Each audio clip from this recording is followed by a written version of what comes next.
दोस्तों, एक बार गौतम बुद्ध एक गांव से गुजर रहे थे। उस गांव के लोग उन्हें पसंद नहीं करते थे। उन लोगों ने बुद्ध को घेर लिया और उन्हें भला बुरा कहने लगे। गांव वालों का सरदार सबसे ज्यादा नाराज था। वह तो बुद्ध को गालियां ही देने लगा, पर बुद्ध इस सबसे बेपरवाह मंद मंद मुस्कुराते रहे। सरदार काफी देर तक बुद्ध को गालियां देता रहा, लेकिन कुछ ही देर में उसका मुंह सूखने लगा, जिससे वह चुप हो गया। यह देखकर बुद्ध बोले, अगर तुम्हारी बातें समाप्त हो गई हों तो मैं आगे बढ़ूं। मुझे आगे वाले गांव में जाना है, वहां के लोग भी मेरी प्रतीक्षा कर रहे होंगे। यह देखकर गांव का एक व्यक्ति बोला, हम लोग तुम्हारा अपमान कर रहे हैं, तुम्हें गालियां दे रहे हैं, लेकिन तुम इसका जवाब देने की बजाय मुस्कुरा रहे हो। तुम इसकी प्रतिक्रिया क्यों नहीं देते? बुद्ध बोले, वत्स, तुमने आने में तनिक देर कर दी। यदि तुम 10 वर्ष पहले आए होते तो मजा आ जाता, क्योंकि 10 वर्ष पहले मैं भी तुम्हारी तरह था। अगर उस समय तुम मुझे भला बुरा कहते, गालियां देते, तो मैं भी क्रोधित हो जाता। मैं तुम्हें इससे भी अधिक गालियां देता, हो सकता है हाथापाई पर भी उतर आता। पर अब मैं आगे बढ़ गया हूँ, अपना क्रोध, घृणा सब पीछे छोड़ आया हूँ। अब मैं उस जगह पर पहुंच गया हूँ जहाँ तुम्हारी गालियां पहुंचने में असमर्थ हैं।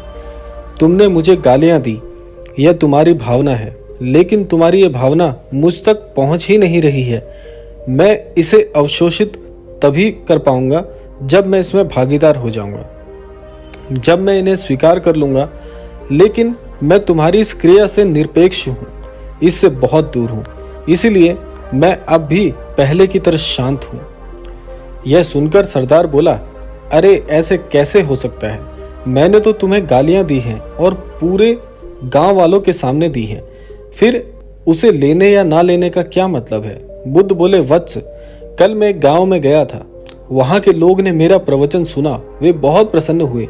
गांव का मुखिया मेरे लिए मिठाई लेकर आया और उसे खिलाने का आग्रह किया मुझे। मैंने कहा कि मेरा पेट भरा हुआ है, इसलिए मैं इसे ग्रहण नहीं कर सकता। यह सुनकर वह व्यक्ति मिठाई वापस लेकर चला गया, क्योंकि जब तक मैंने कोई चीज ली ही नहीं तो वह मुझे कैसे दे पाएगा? इसमें तो मेरी सहमति आवश्यक है ना? हाँ, ये तो है। एक व्यक्ति ने बुद्ध का समर्थन किया।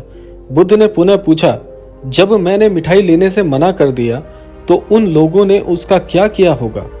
उन्होंने मिठाई अपने घर वालों को बांट दी होगी। एक व्यक्ति ने जवाब दिया। बुद्ध ने कहा, ठीक कहा तुमने। उस मिठाई की तरह ही तुम मेरे लिए गालियां लेकर आए हो, चाहते हो कि मैं इसे ग्रहण कर लूं, पर भाई मैं इन्हें लेता ही नहीं। अब बताओ तुम इनका क्या करोगे? उस व्यक्ति के पास इसका कोई जवाब नहीं था। बुद्ध पुनः बोले, मुझे तुम पर दया आती है वत्स। अरे क्रोध तो मुझे तब आएगा जब मैं ये गालियां ले लूंगा, और जब मैं गालियां लेता ही नहीं तो क्रोध का तो सवाल ही नहीं उठता। बुद्ध की बातों पर सरदार ने कोई प्रतिक्रिया नहीं दी। शायद वह कुछ सोच रहा था। बुद्ध बोले, मैं अपनी आंखों से देख रहा हूं कि गाली एक कांटा है, जिसे देने वाला व्यक्ति और लेने वाला व्यक्ति दोनों क्रोध से पागल हो जाते हैं। तो फिर तुम ही बताओ कि मैं आंखें रहते हुए भी कैसे कांटों पर चलूं? आंखें रहते हुए मैं कैसे गालियां ले लूं? और होश में रहते हुए मैं कैसे क्रोधित हो जाऊं? इसलिए मुझे क्षमा करो वत्स, मैं तुम्हारा उपहार ग्रहण करने में असमर्थ हूं। कहते हुए बुद्ध ने अपने हाथ जोड़ दिए। बुद्ध की बातें सुनकर सरदार लज्जित हो गया। उसकी आंखें छलछलाई। उसने कुछ कहना चाहा, पर उसके होठों ने जवाब दे दिया, और जब उससे रहा नहीं गया तो वह बुद्ध के चरणों में गिर पड़ा। दोस्तों, हम में से ज्यादातर लोग यही समझते हैं कि हमारे दुखों का कारण कोई दूसरा व्यक्ति है, और जब हम ऐसा मानते हैं तो हम अपने स्वनियंत्रण की कमी और अक्षमता को अनदेखा कर रहे होते हैं। वास्तव में ये हम पर निर्भर करता है कि हम दूसरों के द्वारा प्रदान की गई नकारात्मकता को स्वीकार करते हैं या नहीं। अगर हम नकारात्मकता को स्वीकार करते हैं तो हम अपने पैरों पर कुल्हाड़ी मारते हैं, और जब हम उसे अस्वीकार कर देते हैं तो घृणा, क्रोध, हिंसा हर किसी से हो जाते हैं।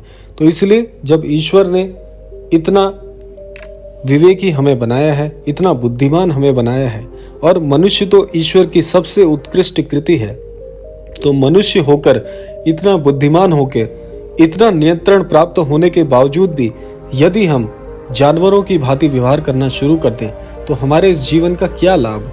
सही मायने में बुद्धिमान व्यक्ति वही है जो सही या गलत को जिस प्रकार से हम एक कोश से फूल और कांटे अलग अलग चुन लेते हैं, तो उसी प्रकार से बुद्धिमान मनुष्य वही है जो उस कोश में से कांटे कौन से हैं और फूल कौन से हैं उनको अलग अलग छांट सके। इसी प्रकार से जीवन में अच्छाई और बुराई दोनों के कोश हमारे हाथ में है। उसमें से अच्छाई चुननी है या बुराई चुननी है, इसका निर्णय हमें अपनी बुद्धिमत्ता से लेना होता है। इसीलिए बुद्ध कहते हैं कि जो व्यक्ति स्वावलंबी और स्वनियंत्रण वाले होते हैं, ऐसे व्यक्ति चाहकर भी किसी का अनिष्ट नहीं कर सकते। बुद्ध ने इस कहानी के माध्यम से, इस घटना के माध्यम से हम सभी के लिए यही सीख दी है कि जीवन में बुद्धि विवेक का इस्तेमाल हमें हर जगह पर, हर स्थिति, हर परिस्थिति में करना परम आवश्यक है।